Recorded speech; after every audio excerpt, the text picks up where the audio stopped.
राधे राधे प्यारे भक्तों, शाम सदा शिव चैनल में आप सभी का स्वागत है। आज हम आपके लिए लेकर आए हैं छठी माता की पूजा की कथा। तो आइए सुनते हैं। हर साल कार्तिक मास में शुक्ल पक्ष की षष्ठी तिथि को छठ का पर्व मनाया जाता है। 4 दिनों तक चलने वाला छठ पर्व मुख्य रूप से बिहार में मनाया जाता है। इस त्योहार में गलती की कोई जगह नहीं होती और इस व्रत को करने के नियम इतने ज़्यादा कठिन होते हैं कि इसी कारण इसे महापर्व महाव्रत के नाम से संबोधित किया जाता है। छठ पर्व की कथा सुनने से पहले आपको बताते हैं कि छठी माई या छठी मैया कौन है।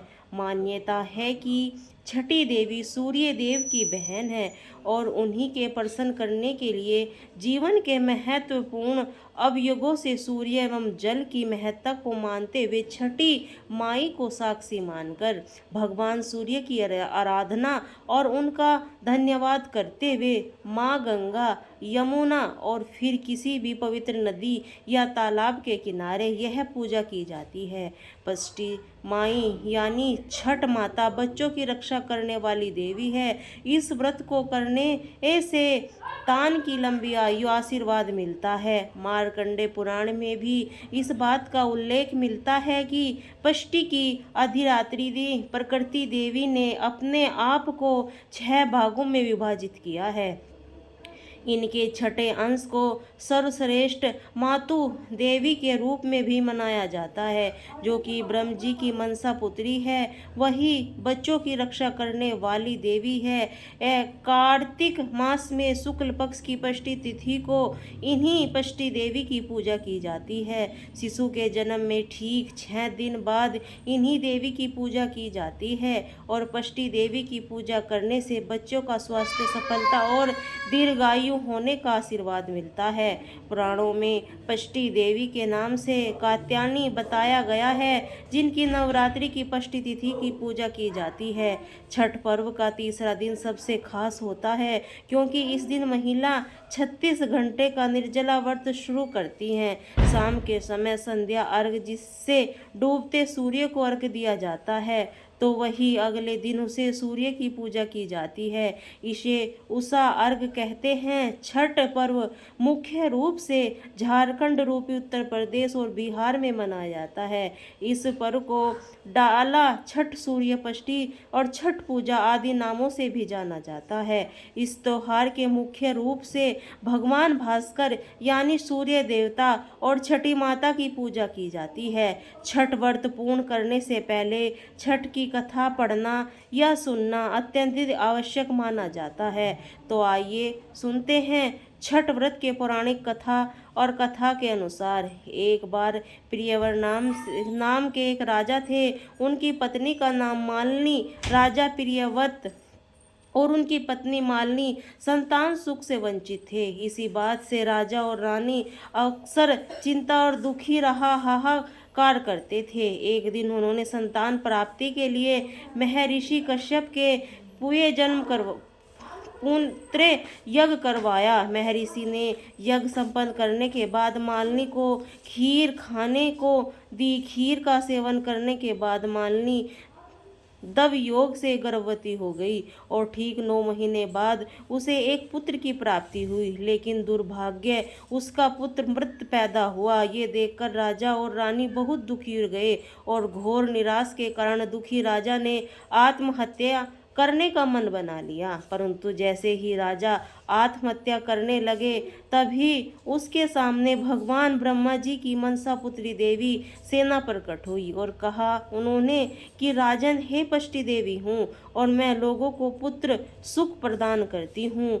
जो व्यक्ति सच्चे मन से मेरी पूजा करता है, उसकी सभी अनुकंपा पूर्ण करती हूँ। हे राजन, यदि तुम मेरी विधि विधान से पूजा करोगे तो मैं तुम्हें पुत्र रत्न की प्राप्ति का वरदान दूंगी। तब देवी के कहे अनुसार राजा प्रियव्रत ने आत्महत्या का विचार छोड़कर कार्तिक शुक्ल की षष्ठी तिथि को देवी षष्ठी की पूजा की। इस पूजा के फल स्वरूप रानी मालिनी एक बार फिर से गर्भवती हुई और ठीक 9 महीने बाद उन्हें एक सुंदर और स्वस्थ पुत्र की प्राप्ति हुई। कहते हैं तभी से छठ का पर्व मनाए जाने की परंपरा है। इस पर्व से जुड़ी एक कथा है जिसके अनुसार महाभारत काल में जब पांडव जुए में अपना सारा राजपाट हार गए थे, तब द्रौपदी ने भी छठ का व्रत रखा था।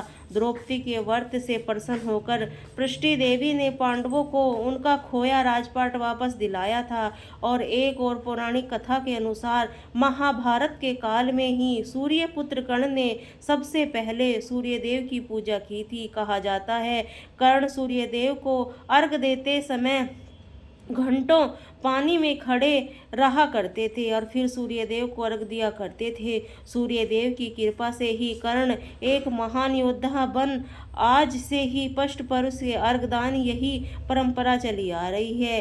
इसीलिए छठ पर्व में उगते सूर्य को डूबते सूर्य को अर्घ देना अत्यधिक आवश्यक है। छठ पूजा के लिए आवश्यक सामग्रियों का अनिवार्य रूप से आवश्यकता होती है। माना जाता है कि इस पूजन सामग्री के बिना छठ का पर्व अधूरा रहता है। छठ पूजा का पूजन सामग्रियों के बांस की टोकरी, सूप, नारियल पत्ते लगे हुए गन्ने, अक्षत्र, सिंदूर, धूप, दीप, पूजा की थाली, लोटा, नए वस्त्र, नारियल, पानी भरा अदरक का और हरा पौधा, मौसम के अनुकूल फल, मिट्टी या पीतल का कलश, कुमकुम, पान और सुपारी। छठ पूजा की विधि इसी प्रकार है। छठ पूजा के दिन सुबह ब्रह्म मुहूर्त में उठकर स्नान आदि से निर्वक्त होकर छठ व्रत का संकल्प लिया जाता है और इस क्रम से सूर्य देव और फिर छठी मैया का ध्यान किया जाता है। व्रती को छठ पूजा के दिन अन्न ग्रहण नहीं करना होता। संभव है कि निर्जल व्रत रखकर उसका विधिवत पालन किया जाता है। छठ से पहले दिन संध्या कालीन अर्घ दिया जाता है, जिससे डूबते हुए सूर्य को अर्घ देते ही ऐसे इन दिनों सूर्यास्त से थोड़ा पहले छठ घाट पर पहुंचा जाता है ताकि अस्ताली गलचाली सूर्य को अर्घात डूबते हुए सूर्यदेव को पूरी निष्ठा से सात अर्घ दिया जा सके। इस दिन भगवान सूर्य को अर्घ देने के लिए बांस या पीतल की टोकरी या सूप का उपयोग किया जाता है।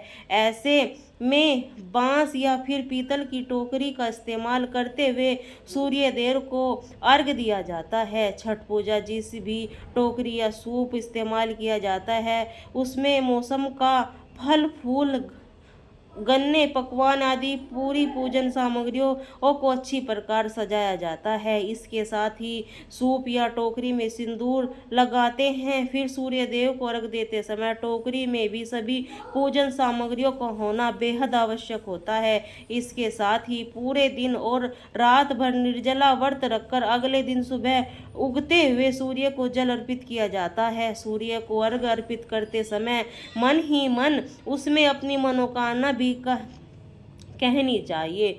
सूर्य देव को अर्घ देते समय ओम भास्कर नम या ओम इत्यादि नम इस मंत्र का जाप करना चाहिए। छठ पूजा के पहले दिन नहाए खाए होता है। इस दिन व्रती महिला स्नान ध्यान करने के बाद कुछ और भात का सेवन करती हैं। छठवर्ती के नहाए खाए के दिन शुद्ध सात्विक भोजन ही ग्रहण करना चाहिए। इसके अलावा छठवर्ती मैया जब भोजन कर लेती हैं तब उनके बाद में ही घर के अन्य सदस्य भोजन करते हैं। इस तरह छठ पूजा के दूसरे दिन को जिसे रखना कहते हैं, दिन व्रती महिला स्नान के बाद चावल और गुड़ की खीर बनाकर रखना माता को अर्पित करती हैं। इस प्रसाद को मिट्टी के चूल्हे पर आम की लकड़ी के आग जलाकर बनाया जाता है। शाम को पूजा के बाद घर में सभी सदस्य पहले खरना प्रसाद ग्रहण करते हैं, फिर भोजन करते हैं। खरना प्रसाद को बहुत ही शुभ माना जाता है। इस प्रसाद को ग्रहण करने के बाद ही छठ का कठिन व्रत प्रारंभ हो जाता है। इस दिन नमक नहीं खाया जाता। छठ पूजा का तीसरा दिन सबसे खास होता है। इस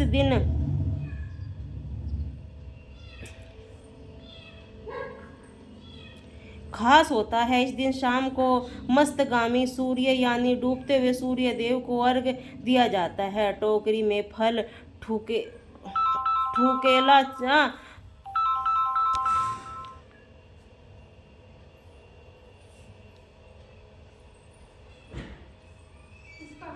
ठुकेला चावल लड्डू आदि अर्घ से सूप में सजाया जाता है। फिर नदी तालाब तक कमर पे पानी रखे भगवान सूर्यदेव अर्घ प्रदान करते हैं।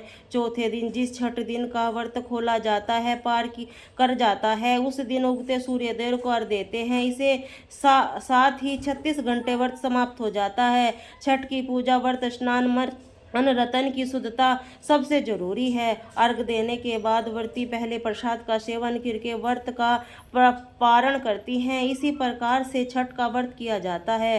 प्रेम से बोले छठी मैया की जय। बोलिए राधे राधे।